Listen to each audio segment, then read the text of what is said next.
साल के सबसे पवित्र दिन है ऐसा कि नहीं है।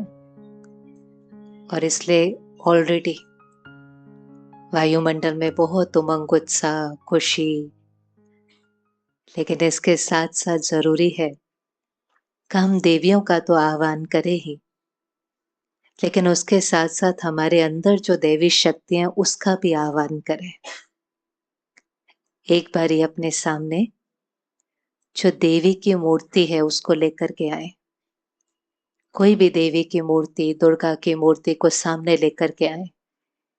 देवियों का चेहरा कैसा होता है, क्या क्या उस चेहरे में दिखाई देता है, कौन से इमोशंस दिखाई देते हैं, क्योंकि मूर्तिकार सबसे ज्यादा टाइम लगाता है चेहरा बनाने पे।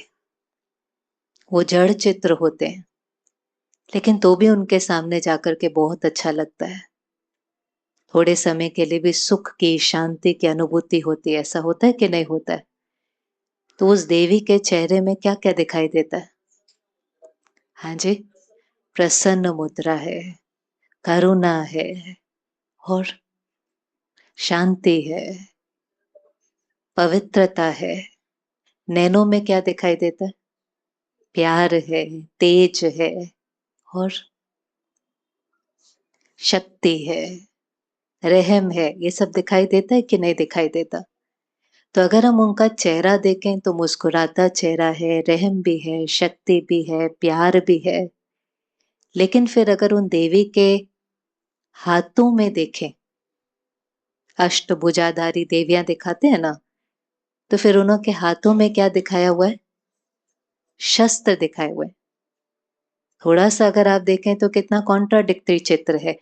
चेहरा इतना गुणों से भरपूर, लेकिन हर हाथ के अंदर क्या दिखाया, हर भुजा में क्या दिखाया है?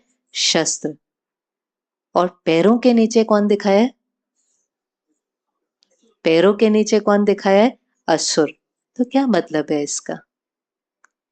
पहले तो कोई ऐसा हो सकता है जिसके अष्टभुजा है, तो इसका मतलब कि वो जो चित्र है वो कैसा है? सिंबॉलिक।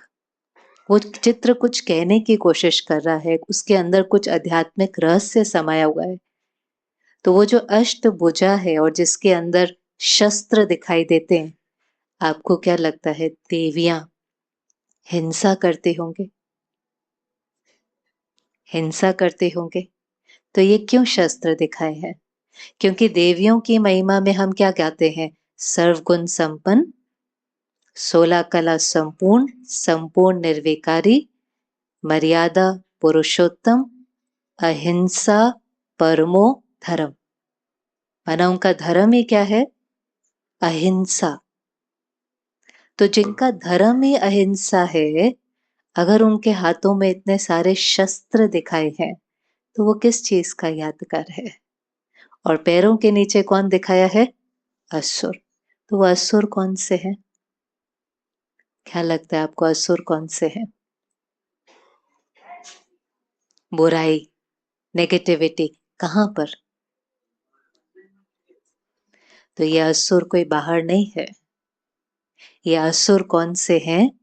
हमारे अंदर की जो कमी है, कमजोरियां है, काम, क्रोध, लोभ, मोह, अहंकार, ईर्ष्या, द्वेष, ये हमारे दुख का कारण है। हमें लगता है कि कोई व्यक्ति, कोई परिस्थिति शायद हमारे दुख का कारण है। एक्चुअली नहीं। वो सब एक ट्रिगर का काम करते हैं, लेकिन ये जो अंदर की कमी है वो हमारे दुख का कारण है।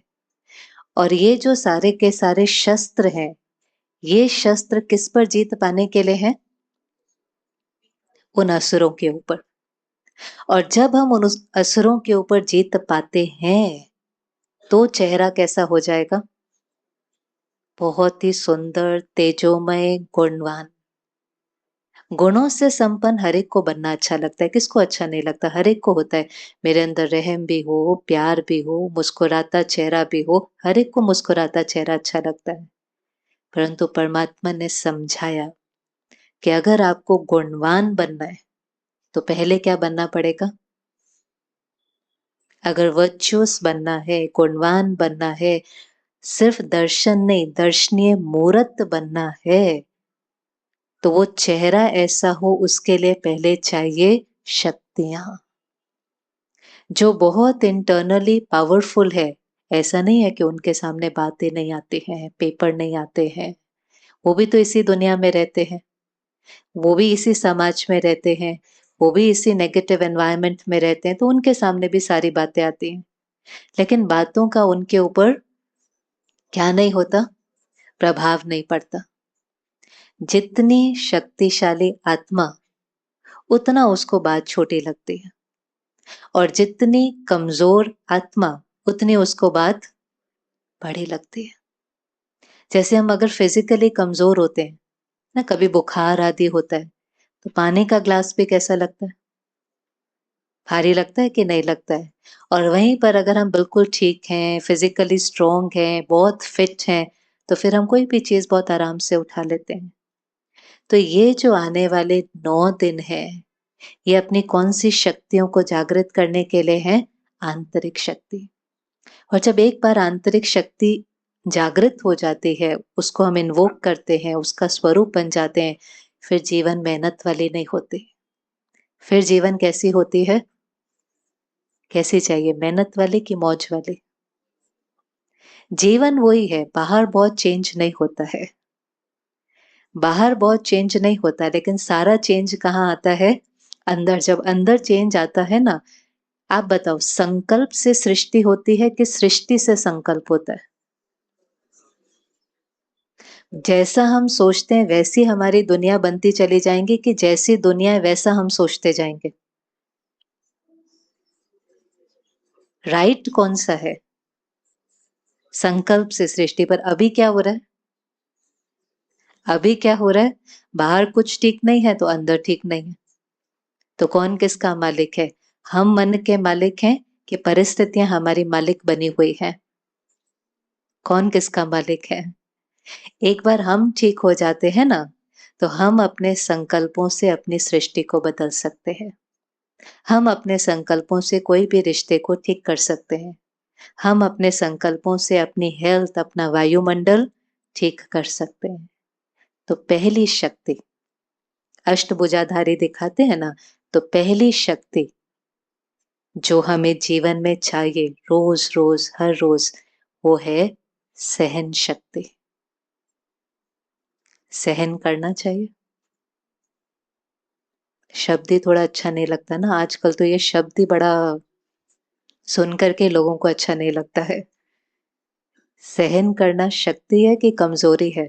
क्योंकि आजकल कोई सहन करता है तो उसको शक्ति समझते ही कहाँ है, उसको तो क्या समझते हैं, और उसको कमजोर समझते हैं। सहन करना किसको कहते हैं? हाँ, कहते तो शक्ति है, सहन शक्ति, सहनशीलता।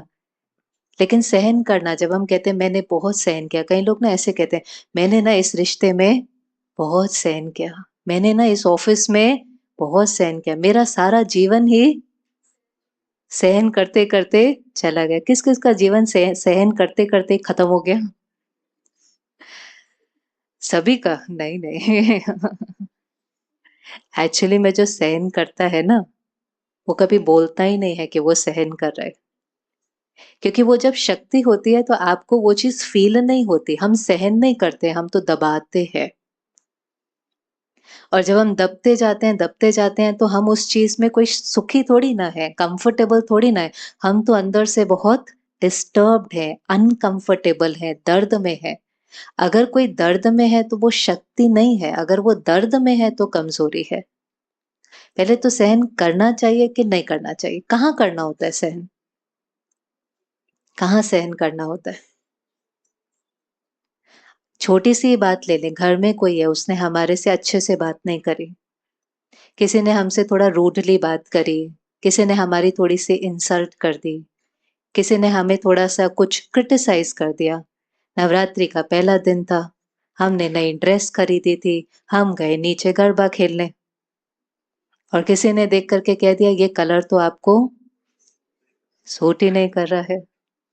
बातें कोई बड़ी बड़ी थोड़ी ना होती हैं, बातें तो इतनी छोटी छोटी छोटी होती। तो अब हमें कैसा लगता है? हमें कैसा लगता है? सहन करना चाहिए कि कुछ बोलना चाहिए? सहन करना किसको कहते हैं? हाँ जी, सहन करना किसको कहते हैं? किसी ने हमें क्रिटिसाइज किया, किसी ने हमें इंसल्ट किया, वहां से जो एनर्जी आई उसकी क्वालिटी कैसी है? नेगेटिव है। वहां से जो किसी ने हमें ईंट मारी, ईंट का जवाब?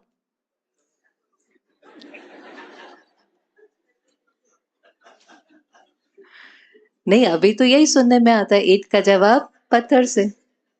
क्योंकि उसी को तो शक्तिशाली माना जाता है जो ईंट का जवाब पत्थर से दे। अगर कोई ईंट का जवाब चुप रहकर दे या प्यार से दे तो सारे उसको क्या बोलेंगे? ये तो कायर और कमजोर है। वैसे कभी भी आपने थोड़ा सा डिटैच होकर ये सोचने की कोशिश करी है कि उल्टा बोलने में ज्यादा शक्ति लगती है कि चुप रहने में शक्ति लगती है? शक्ति ज्यादा किस में लगती है? पावर? उल्टा बोलने में, उसमें शक्ति लगती है। कहते हैं हमें पता ही भी नहीं चला हमने कब बोल दिया। रिएक्ट करना तो हमारे लिए इतना नेचुरल हो गया है कि हमें वो चीज पता भी नहीं चलती है। एक तरफ हम कहते हैं ईंट का जवाब पत्थर से, फिर दूसरी तरफ हम लोग ये कहते हैं कि जो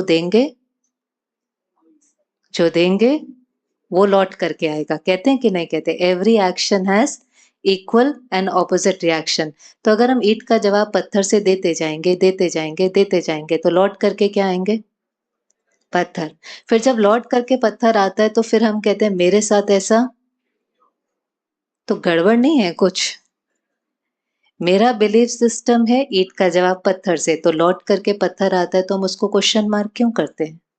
फिर हमें कहना चाहिए ना मैंने जो दिया था वही मेरे पास लौट करके आया। हमारे पास चॉइस है कि नहीं है? चॉइस है कि नहीं? ईंट का जवाब पत्थर से देना है या प्यार से देना है, ये चॉइस है कि नहीं है? है। कौन सा वाला चूज करना है? क्यों? आपको पता नहीं, आप प्यार से करते रहेंगे तो फिर धीरे धीरे तो बोलो बोलो, सामने वाला हमारा फायदा ही उठा लेगा। यही तो लोग कहते हैं ना, कितनी बार मैं प्यार से बात करता जाऊं तो ये तो मुझे कुछ समझते ही नहीं है, ये तो मेरा फायदा उठा लेते हैं। तो क्यों जब कोई हमें इंसल्ट करे, कोई गाली दे, कोई हमारी निंदा करे, कोई कुछ भी हमें बोले, वो नेगेटिव एनर्जी वहां से भेजे, तो हम क्यों उनसे प्यार से बात करें? क्यों? हाँ जी, क्योंकि प्यार वापस लौट करके आएगा। अच्छा, जो लौट करके आएगा वो छोड़ दो, फ्यूचर के बारे में ना हमसे सोचा नहीं जाता है कभी कभी। उस समय क्या बेनिफिट है उस समय? ये तो 100% श्योर है कि जो भेजेंगे वो तो लौट करके आएगा, लेकिन उस समय भी अगर मुझे पत्थर भेजना है, माना आपने मेरे से गलत तरीके से बात करी, अब मुझे भी आपसे गलत तरीके से बात करनी है, मुझे आपके ऊपर गरम कोयला फेंकना है, तो पहले हाथ किसका जलेगा? माना आपने मुझे कुछ कहा और अगर मुझे मुख से आपको कुछ गलत कहना है तो मुख में कहने से पहले मुझे कहाँ क्रिएट करना पड़ेगा? यहाँ पर। आपने मुझे कहा आपसे कोई काम ठीक से नहीं होता, मेरे पास चॉइस है। सहन शक्ति माना सहन करना दबना नहीं होता, चुप रहना नहीं होता। सहन करने का मतलब होता है कि आपका संस्कार मुझे डिस्टर्ब नहीं कर सकता है। वो आपका संस्कार है और हर आत्मा के संस्कार अलग अलग हैं और आत्माएं धीरे धीरे कमजोर होती जा रही, तो वो आपका संस्कार है। आपका संस्कार यहाँ डिस्टरबेंस नहीं क्रिएट कर सकता। उसके लिए मुझे पहले किसका ध्यान रखना पड़ेगा? आपको तो मैं बाद में प्यार भेजूंगी, लेकिन पहले मुझे किसको प्रोटेक्ट करना पड़ेगा? अपने को प्रोटेक्ट करना पड़ेगा। तो आपने मुझे वहां से कहा आपसे कोई काम सही से होता ही नहीं है, या और कोई लाइन आपने ऐसे बोली जो अच्छी क्वालिटी की नहीं थी। अब मैं अपने को प्रोटेक्ट कैसे करूं? अब मैं अपने को प्रोटेक्ट कैसे करूं? क्योंकि हमने अभी अभी कहा था कि जब हमें कोई निंदा करता है या हमारा अपमान करता है या हमारे से सही तरीके से बात नहीं करता, तो मुझे क्या होता है? हर्ट होता है। क्या सामने वाला मुझे हर्ट कर सकता है? क्या सामने वाला मुझे हर्ट कर सकता है? कर सकता है कि नहीं कर सकता? करता ही है। सामने वाला वहां खड़े होकर के गलत गलत गलत गलत बोल सकता है। ऐसा हो सकता है कि सामने वाला 3 जनों को एक जैसा गलत गलत गलत बोले, लेकिन तीनों का जो रिएक्शन है वो अलग अलग है। ऐसा हो सकता है? एक है जो अपसेट हो जाए, एक हो जो गुस्सा हो जाए, और एक है जो बिल्कुल स्टेबल है। ये 3 रिएक्शन अलग अलग क्यों हैं? हाँ जी, किसकी सोच? सबकी सोच अलग अलग है। तो हर्ट कौन क्रिएट कर रहा है? हर्ट कौन क्रिएट कर रहा है? वहां आप खड़े होकर के कुछ भी बोल सकते हो, लेकिन सबसे बड़ा राज, इस राज को समझना। परमात्मा कहता है जिन्हों को राज पता है ना, वो कभी नाराज नहीं होते। तो राज ये है, आप जो बोलते हो वो मुझे हर्ट नहीं करता है, आप जो कहते हो वो मुझे दुख नहीं देता है, लेकिन आपके कहने के बाद मैं जिस तरह से अपने से बात करता हूं वो चीज मुझे हर्ट करती है। अगर आपने मुझे कहा आप कोई काम ठीक से नहीं करते, आप तो हमेशा लेट आते हो, आपको तो कितना भी समझाओ आपको तो बात समझ में आती नहीं है, आपने कुछ भी कहा, और यहां पर मैंने अपने से कहा, क्या कहा, क्या कहें? हमें ये बहुत होता है कि सब हमारे से अच्छे से बात करें। एक्चुअली में हमें कौन चाहिए जो हमारे से अच्छे से बात करे? कौन चाहिए जो हमारे से अच्छे से बात करे? उन्होंने जो कहा उनको तो नहीं बदल सकते, लेकिन एक ही जना चाहिए जो हमारे से अच्छे से बात करे, और वो कौन है? मैं खुद। सहन शक्ति के लिए पता है कौन सी देवी दिखाते हैं? जगदम्बा। क्योंकि माँ कैसी होती है? माँ कैसी होती है? देवियों को देवी भी कहते हैं, लेकिन माँ माँ कह करके भी पुकारते हैं। तो माँ जो होती है वो बहुत लविंग होती है, बहुत कंपैशनेट होती है, उसका अपने बच्चे के प्रति बहुत अनकंडीशनल प्यार होता है। तो जगदम्बा माना पहले अपनी तो माँ बने, अपने प्रति तो लविंग और कंपैशनेट हो। क्या हम अपने को उस समय कह सकते हैं कि अच्छा ये जो कह रहे हैं, वैसे भी जब कोई गुस्सा कर रहा होता है ना, तो उस समय उनकी मन की स्थिति अच्छी होती है कि नहीं अच्छी होती? जब कोई गुस्सा करता है या इंसल्ट करता है या क्रिटिसाइज करता है, वो पावरफुल है कि वीक है? पक्का बताओ। हमें तो लगता है वो बहुत बॉस चिल्लाता है, तो वो वीक है कि पावरफुल है? क्यों वीक है? क्यों वीक है? पावरफुल नहीं है वो बहुत? हाँ जी, मेंटली ठीक नहीं है।